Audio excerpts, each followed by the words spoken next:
जो लोग गढ़ कहते थे उस गढ़ के लिए क्या कहेंगी और कैसे अपनी जीत को सुनिश्चित करेंगे? देखिए, गढ़ का तो हम लोगों ने जब बाई इलेक्शन लड़ा था और यहाँ से निरहू जी को सांसद बनाया था, तो गढ़ तो तभी तोड़ दिया था। यादव देगा क्यों नहीं, उसमें अभी मुख्यमंत्री को जो है मोहन यादव को मुख्यमंत्री बना दिए हैं अभी मोदी जी ने। और उसमें कहा ना, सभी यादव ऐसा नहीं है कि यादव जो है तो विपक्ष तो यही कहता है कि लुभान कहने को तो कहते हैं, कहने दीजिए।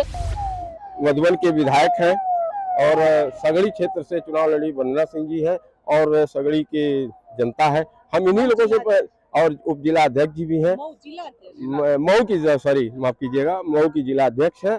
तो एक संजोग अच्छा है कि सारे लोगों से भी एक साथ मुलाकात होगी, पहले आधी आबादी पहले। तो मैं आपसे ही बात करूंगा कि जो ये कार्यक्रम है इसको लेके आप क्या कहेंगी और किस तरीके का आगाज आगे का होगा? आज तो भैया, आज हमारे आजमगढ़ के लिए सौभाग्य की बात है कि आज हमारे माननीय प्रधानमंत्री जी, आदरणीय मोदी जी, हम लोगों की धरती पे आ रहे हैं और तमाम लोगों का कामों का शिलान्यास करेंगे। आज हमारा एयरपोर्ट है, सुहेल देव विश्वविद्यालय है और यहीं से 6 और एयरपोर्ट्स हैं, उनके यहीं से वर्चुअली वो उद्घाटन करेंगे। तो ये तो हमारे जनपद के लिए, मऊ जनपद के लिए, पूरे प्रदेश के लिए बहुत ही खुशी की बात है। तो जो लोग गढ़ कहते थे उस गढ़ के लिए क्या कहेंगी और कैसे अपनी जीत को सुनिश्चित करेंगे? देखिए, गढ़ का तो हम लोगों ने जब बाई इलेक्शन लड़ा था और यहाँ से निरहू जी को सांसद बनाया था, तो गढ़ तो तभी तोड़ दिया था। आने वाले समय में भी अन्य पार्टियों को पता चल जाएगा। जैसे वो ये दावा कर रहे हैं कि हम लोग आ रहे हैं और बड़ी मजबूती से आ रहे हैं, लेकिन हमारी मजबूती आज आपको सामने दिख जाएगी कि कितनी मजबूती है और कैसे हम लोग आगे का चुनाव लड़ेंगे। चलिए, मऊ की जिला अध्यक्षा जी है, मैं उनसे भी बात करूंगा कि क्या कहना, काफी चैलेंज है पूर्वांचल, आजमगढ़, मऊ, अभी घोसी की सीट आप लोग हारी हैं। घोसी की सीट हारना ये बहुत बड़ा विषय नहीं कि हार गए हैं तो आगे भी हम लोग के हारेंगे ही। इस बार घोसी लोकसभा 70 हम लोग अपने कार्यकर्ताओं और सम्मानित पदाधिकारियों के बल पर ये सीट तो हम लोग जीत करके ही रहेंगे।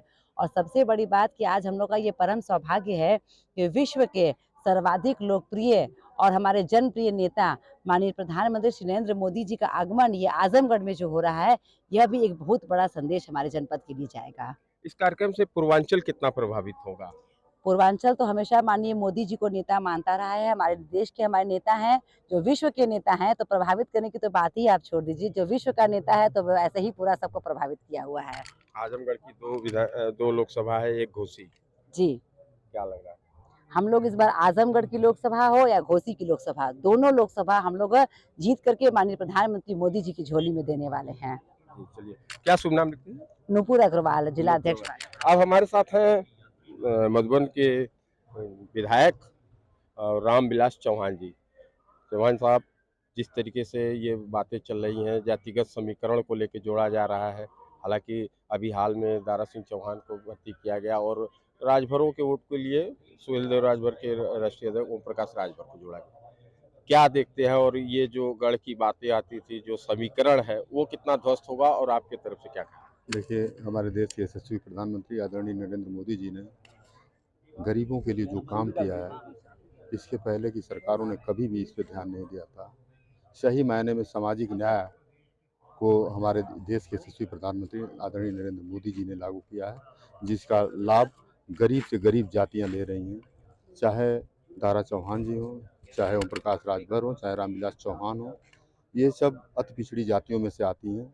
और ये प्रधानमंत्री आदरणीय नरेंद्र मोदी जी की देन है कि आज हम लोग सत्ता के अलग अलग जगहों पे बैठे हुए हैं।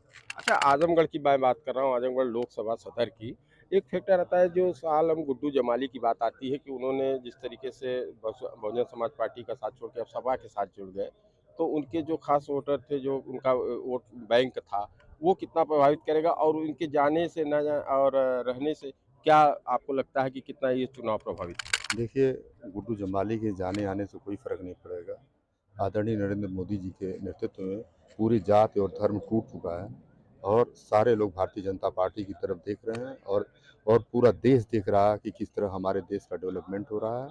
और जिस तरह हम लोग चुनाव में हमारे यहाँ के सांसद आदरणीय दिनेश यादव जी जीते थे, फिर हम लोग जीत का परचम लहराएंगे।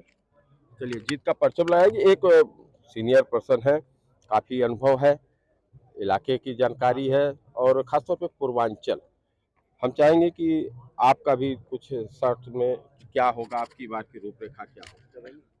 जीतेंगे। भारत के यशस्वी प्रधानमंत्री का असर पूरा विश्व देख रहा है। जी। तो आजमगढ़ में क्या है, आजमगढ़ में असर नहीं उसका होगा। और जहाँ तक आपने हमारे विधायक जी से पूछा उनको जमाली का, कोई अपने अगर 100 वोट पाने की जिसकी हैसियत है उसमें से 90-99 नहीं ले जा पाएगा, 10% ले जा पाएगा। और मुस्लिम माताओं बहनों को तो इतना आवास प्रधानमंत्री जी ने दिया कि वो खुद कह रहे हैं कि प्रधानमंत्री हमारा भाई है। वोट तो मिलेगा, जीतेंगे हम लोग, तीनों लोकसभा जीतेंगे। पूर्वांचल की लगभग जितनी सीटें थी उसमें कुछ कमजोर सीटें थी, उस पर मजबूती करिए। ना सब मोदी जी के काम से सब हर हर बम बम बोल रहा है। भगवान राम का मंदिर बन गया है, काशी विश्वनाथ हर हर बम बम बोला, सब जीतेंगे, सब जीतेंगे। चलिए, आप भी कुछ कहना चाहेंगे? क्या नाम है आपका? अरुण कुमार यादव जी मेरा नाम है। यादव साहब क्या कहेंगे? कहना है ये अब मोदी जी का नारा है कि सबका साथ सबका विकास, और उसके नारे के साथ सबका विकास कर रहे हैं, उसमें कोई भेदभाव नहीं है, वो जीतेंगे, पक्का है। भैया ये बताइए कि जिस तरीके से दावा खेला जा रहा है कि यादव बैंक और वोट बैंक और जिस तरीके से माइनॉरिटी का, तो यादव कितना साथ देगा? यादव देगा क्यों नहीं, उसमें अभी मुख्यमंत्री को जो है मोहन यादव को मुख्यमंत्री बना दिए हैं अभी मोदी जी ने, और उसमें कहाँ में सभी यादव, ऐसा नहीं है कि यादव जो है विपक्ष तो यही कहता है कि लुभान करने को तो कहते हैं, कहने दीजिए।